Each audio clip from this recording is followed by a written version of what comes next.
The security alert pinged on my phone at 9:47 p.m. Two people at the gate.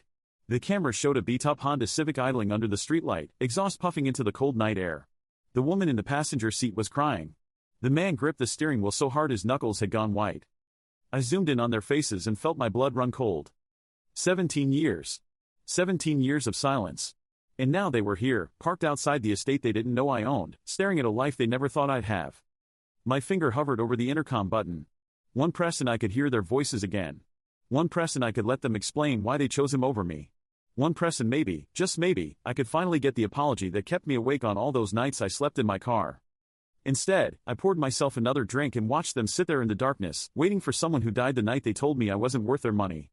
But I'm getting ahead of myself. Let me take you back to the beginning, to the moment that set everything in motion. Let me take you back to where it all began. I was 19, sitting at our cramped kitchen table in our modest two-bedroom apartment in Queens. The radiator clanked and hissed in the corner, fighting a losing battle against the New York winter. My younger brother Marcus, 17 at the time, had just gotten his acceptance letter to Cornell University's School of Hotel Administration. "We're so proud of you, baby." Mom grabbed Marcus's face and kissed both his cheeks, leaving lipstick marks he didn't bother to wipe away. Dad pulled out an envelope from his jacket pocket with the ceremony of a game show host revealing the grand prize. "We've been saving," he said, his chest puffed out with pride. "Between your grandmother's inheritance, the money from selling the lake house, and our savings, we have $180,000 set aside for your education." My fork stopped halfway to my mouth. "Wait, what about me?" The table went silent except for the relentless clanking of the radiator. "What about you?" Dad's eyes narrowed. "I'm starting at Columbia next fall. We talked about this. I got accepted into their pre-med program with a partial scholarship, but I still need help with the rest. You said we'd figure it out together." Dad and Mom exchanged a look, one of those married couple telepathic conversations that excluded everyone else in the room. "Son," Dad finally said, setting down his glass of water with a decisive thunk. "You're smart. You'll find a way. But Marcus, he's got something special. He's going to run hotels, maybe own a chain someday. That's a guaranteed return on investment." "A return on investment?" I repeated slowly, each word tasting like ash in my mouth. "I'm your son, not a stock portfolio." "You know what I mean," Dad waved his hand dismissively. "You've always been independent. You'll land on your feet. But Marcus needs us. He's sensitive. He needs the support." Marcus sat there, saying nothing, accepting their adoration like it was oxygen he'd been breathing his whole life. "I've worked 2 jobs since I was 16, I said, my voice rising despite my efforts to stay calm. "I maintained a 4.0 GPA. I volunteer at the free clinic every weekend.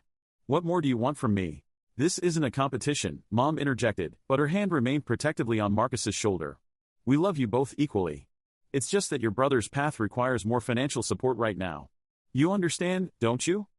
The thing is, I did understand. I understood perfectly.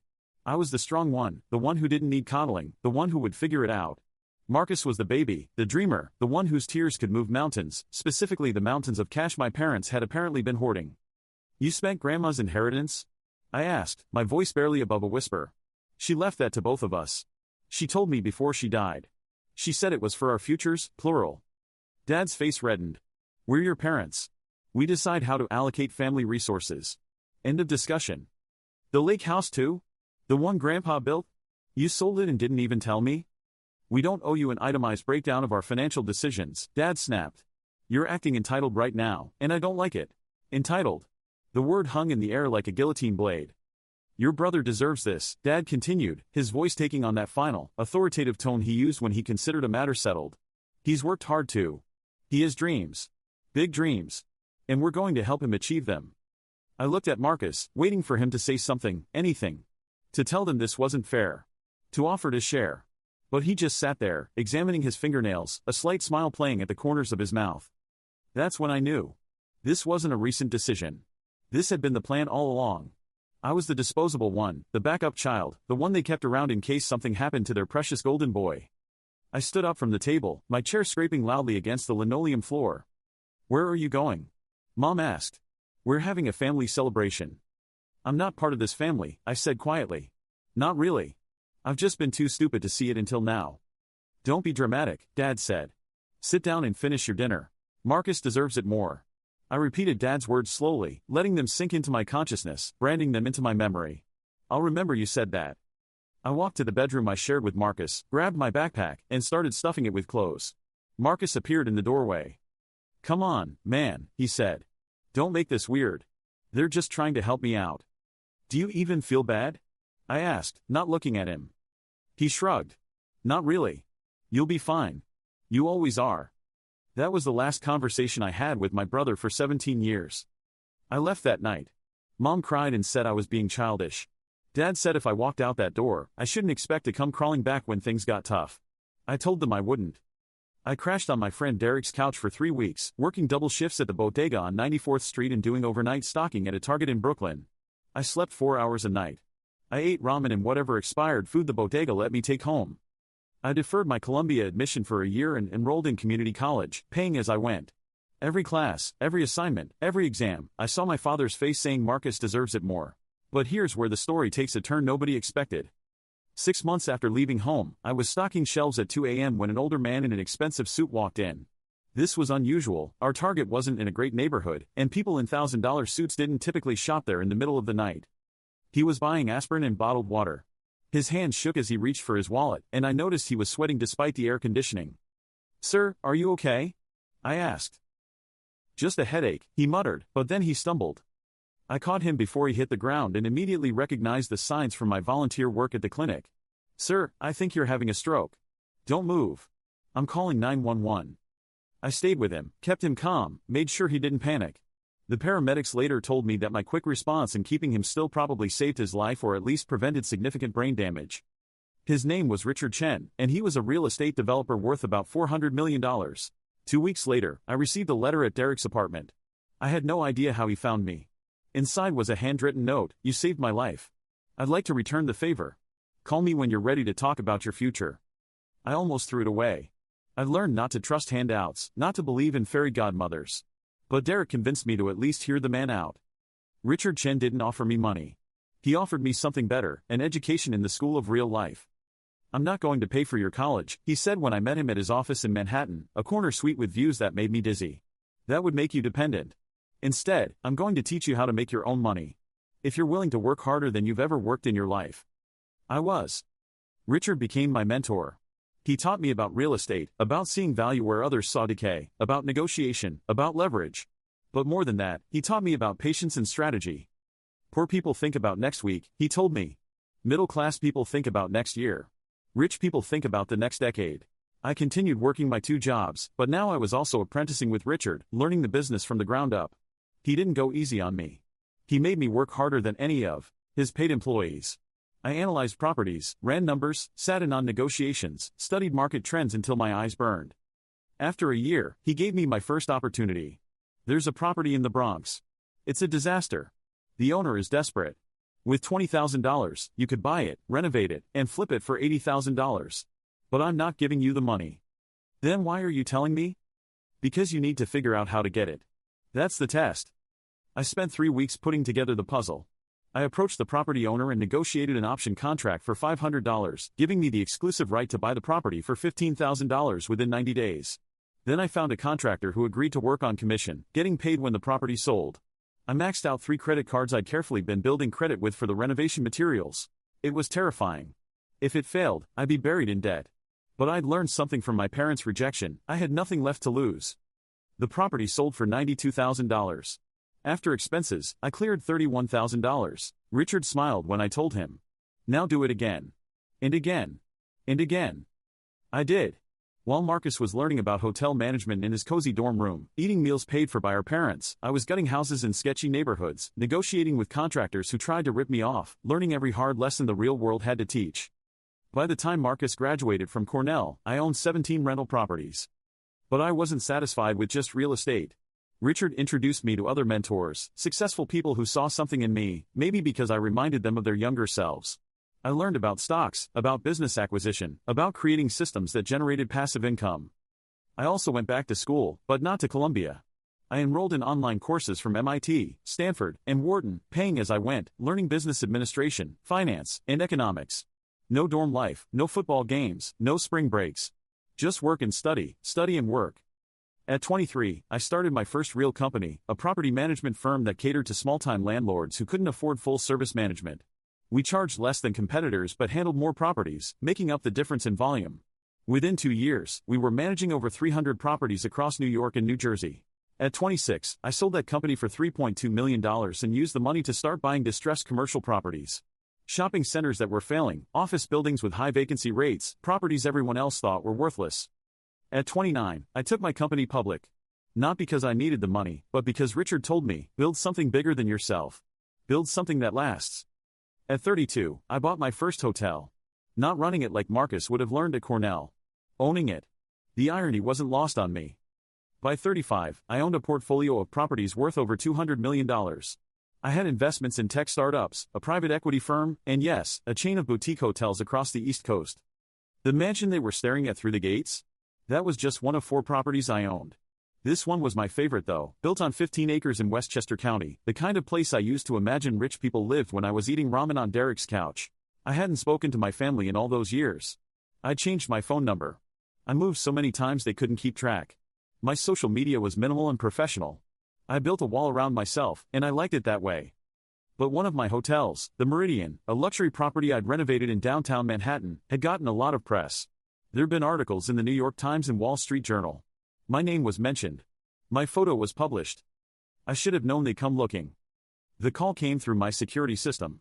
Mr. Thompson, there are 2 people at the gate claiming to be your parents. They don't have an appointment. I pulled up the camera feed. 17 years had changed them. Dad's hair was completely gray now, his posture stooped. Mom had aged more gracefully, but there were lines around her eyes that hadn't been there before. They were driving a Honda Civic that had seen better days. Tell them I'm not available, I said. They're quite persistent, sir. They say it's urgent. Everything is urgent when people want something from you. Tell them to schedule an appointment through my assistant like everyone else. But they didn't leave. They sat in their car outside my gate for 3 hours. Finally, my curiosity got the better of me. Or maybe it was something else. Maybe it was the 19-year-old kid inside me who still wanted to hear them say they were wrong. I had my assistant call them and schedule a meeting at my office the next day. Neutral territory. Professional setting. My turf. They arrived 15 minutes early, dressed in what were clearly their best clothes, outfits I recognized from family weddings past. They looked so small in the marble lobby of my building, surrounded by original artwork and designer furniture. My assistant led them to my office on the 40th floor. I made them wait 10 minutes. Power play? Maybe. Or maybe I just needed the time to steady myself. When I finally walked in, Mom gasped. "Oh, honey, you look so successful." I didn't hug them. I shook their hands formally and gestured to the chairs across from my desk. "You said it was urgent." Dad cleared his throat, his eyes darting around my office, taking in the view of Central Park, the leather furniture, the tasteful displays of wealth. "We read about you. About your success. We're so proud. Why are you here?" I interrupted. They exchanged a look, and I saw it again, that same silent communication from 17 years ago. "It's about Marcus," Mom finally said. Of course it was. "What about him?" "He's in trouble," Dad said. "Financial trouble. His hotel business didn't work out. He made some bad investments. He's about to lose everything." I leaned back in my chair, steepling my fingers. "And you want me to bail him out?" "You're his brother," Mom pleaded. "Family helps family." The audacity of that statement hung in the air like a bad smell. "Family," I repeated slowly. "Tell me, when Marcus graduated from Cornell, did you attend his ceremony?" "Of course," Dad said, confused by the question. "I graduated summa cum laude from my online MBA program." "Did you attend that ceremony?" Silence. "When Marcus bought his first property, a small bed and breakfast in Vermont, did you help him with the down payment?" "We gave him what we could," Mom admitted. "How much?" $50,000, Dad said quietly. "And when I was buying my first property, sleeping in my car between viewings because I couldn't afford a hotel, did you offer to help me?" More silence. "You didn't even know I was buying properties," Mom said. "You disappeared. You cut us off." "No," I said firmly. "You cut me off the night you told me my brother deserved your money more than I did. I just finally accepted what you were telling me." "We made a mistake," Dad said, and for the first time, I heard something like remorse in his voice. "We didn't realize. We didn't understand. What you did to me." I finished. "No, you didn't. Because if you had, you wouldn't be here asking for money. You'd be here asking for forgiveness." "We are," Mom said, tears streaming down her face. "We're asking for both. We were wrong. We favored Marcus. We always did. We told ourselves it was because he needed us more, but the truth is, he was easier. He told us what we wanted to hear. He made us feel needed. You were always so independent, so strong. We took you for granted." It was the most honest thing she'd ever said to me. "How much does he need?" I asked. Hope lit up their faces. 200,000 would cover his debts and give him a fresh start, Dad said quickly. And what about you? How are you doing financially? They looked at each other. We're okay, Mom said, but it was obviously a lie. Tell me the truth. Dad's shoulders sagged. We had to refinance the house to help Marcus 3 years ago. Then we took out a second mortgage last year. We're behind on payments. The bank has started foreclosure proceedings. So you're about to lose your home. They nodded. And Marcus, what's he done to try to fix his situation? Has he gotten a job? Cut his expenses? Sold his assets? More uncomfortable silence. He's depressed, Mom said. This has been so hard on him. He's seeing a therapist twice a week. Who pays for the therapist? We do, Dad admitted. I opened my laptop and pulled up some files. Let me tell you about Marcus's situation. Because unlike you, I do my research before meetings. Their faces went pale. Your son isn't just in financial trouble. He's been living beyond his means for years. The bed and breakfast you helped him buy? He sold it at a loss after 2 years because he couldn't be bothered to actually run it properly. He's been through 4 businesses, all failures. He currently owns a condo in Miami worth $800,000, drives a Mercedes, and takes international vacations twice a year. He's not depressed because he's poor. He's depressed because he finally ran out of other people's money. How do you know all this? Mom whispered. Because I'm good at what I do. Because I learned that information is power. Because I don't make decisions based on emotions. I closed the laptop. Here's what's going to happen. I'm going to pay off your house. The deed will be transferred to a trust that I control. You can live there rent-free for the rest of your lives, but you can't sell it or borrow against it. When you die, it goes to charity. Oh, thank you, Mom started, but I held up my hand. I'm not finished. As for Marcus, I'm not giving him a penny. But he's your brother. Dad protested. No, I said coldly. He's your son. There's a difference. He had every advantage I didn't have. He had education, support, money, and connections handed to him on a silver platter. What did he do with it? He wasted it. He's not a victim of circumstances. He's a victim of his own choices. So you're going to let him fail? Mom asked, horrified. Yes. Because that's what you did to me, and look how I turned out. Maybe the best thing I can do for Marcus is let him hit rock bottom. Maybe he needs to know what it's like to have nothing. To be hungry. To be scared. To realize that nobody's coming to save him. That's cruel, Dad said. No, I replied. What's cruel is raising 2 children and teaching one that he's entitled to everything and the other that he's entitled to nothing.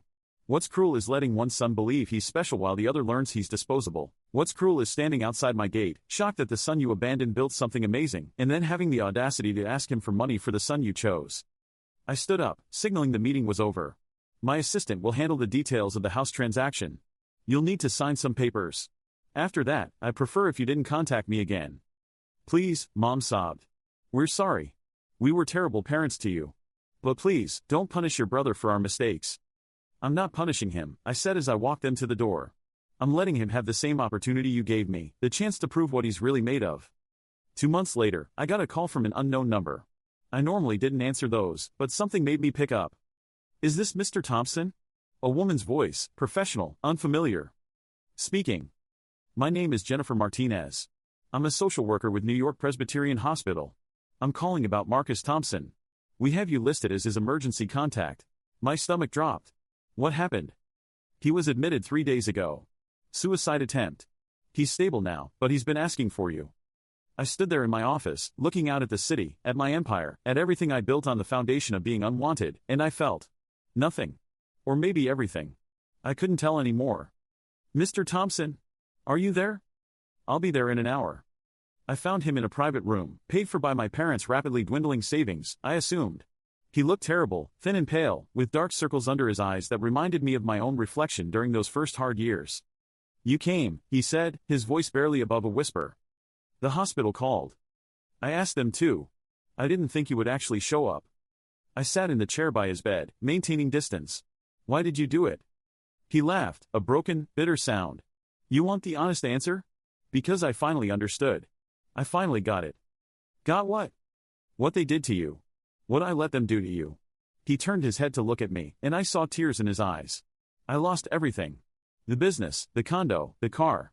I had to move back in with Mom and Dad. And you know what I realized? They resent me now. They look at me like I'm a failure. Like I'm a disappointment. And I thought, this is what he felt like. This is what my brother lived with. So you tried to kill yourself? No, he said. I tried to kill myself because I realized I don't know how to be anything other than the golden child. You knew how to struggle. You knew how to fight. You knew how to be nothing and build yourself into something. I never learned that. All I learned was how to spend other people's money and disappoint them when it ran out. I didn't know what to say to that. I read about you, Marcus continued. All your success. The hotels. The real estate empire. And I wasn't jealous. I was proud. And ashamed. Proud that you made it despite everything. Ashamed that I never said a word that night. I just sat there and let them choose me over you. You were 17. Old enough to know it was wrong. He struggled to sit up a little.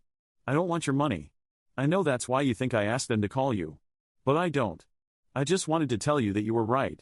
About everything. I did need to hit rock bottom. I did need to understand what failure feels like. And now I do. What are you going to do? I asked. I got a job. At a hotel. Not running it. Cleaning rooms. Minimum wage. It's humbling. It's hard. But I'm learning what work actually means. He smiled weakly. Turns out Cornell didn't teach me that.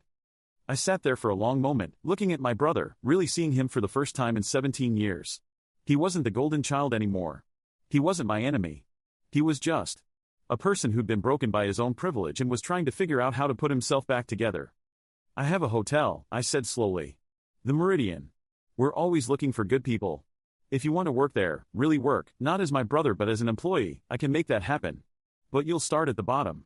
You'll work harder than anyone else. And if you slack off, you're fired. Why would you do that? Because somebody gave me a chance once. And because maybe it's time I stopped letting what happened 17 years ago define who I am. He started crying then, really crying, and I found myself reaching out and taking his hand. It wasn't forgiveness, not entirely. But it was a start. That was 3 years ago. Marcus still works at the Meridian. He's a supervisor now, earned through actual merit. He rents a small apartment in Queens, takes the subway to work, and lives on his salary. We have dinner once a month, awkward at first, easier now. My parents and I have a cordial relationship. They live in their house, I pay the bills, we see each other on holidays. They've apologized countless times. I've accepted their apologies but not their excuses. Some things can be forgiven but not forgotten. Richard Chen passed away last year. He left me a letter that I keep in my desk. It says, "You didn't need me to make you successful. You just needed someone to believe in you. Now it's your turn to believe in someone else." I think about that a lot now. Last week, I was at a community center in the Bronx, not far from where I bought my first property. There was a kid there, maybe 19, working the front desk while studying for an exam. He reminded me of myself. "What are you studying?" I asked. "Business administration," he said. "Online courses. Can't afford regular college." "You need money?" He looked at me suspiciously. "I need to earn it, not get handed it." I smiled. "Good answer. Tell me, how do you feel about real estate?" His eyes lit up, and I saw myself 17 years ago, hungry and desperate and ready to prove the world wrong. I handed him my card. "Call me Monday. I might have an opportunity for someone willing to work harder than they've ever worked in their life." As I walked out to my car, I thought about my father's words from that night long ago, "Marcus deserves it more." Maybe he did, back then. But the thing about deserve is that it's not static. It's something you prove every single day through your choices, your work, your character. I built an empire out of spite and anger and a desperate need to prove my worth. But somewhere along the way, it became about something more. It became about showing that success isn't about what you're given. It's about what you do with what you have, even when what you have is nothing. My parents drive past my mansion sometimes. I can see them on the security cameras. They don't ring the bell anymore. They just look and drive away. I wonder if they understand now. I wonder if they see that the greatest gift they ever gave me was taking everything away. Because in the void they left, I found out who I really was. And who I am is someone who doesn't need anyone to choose him. I choose myself. Every single day. That's a lesson worth more than any inheritance.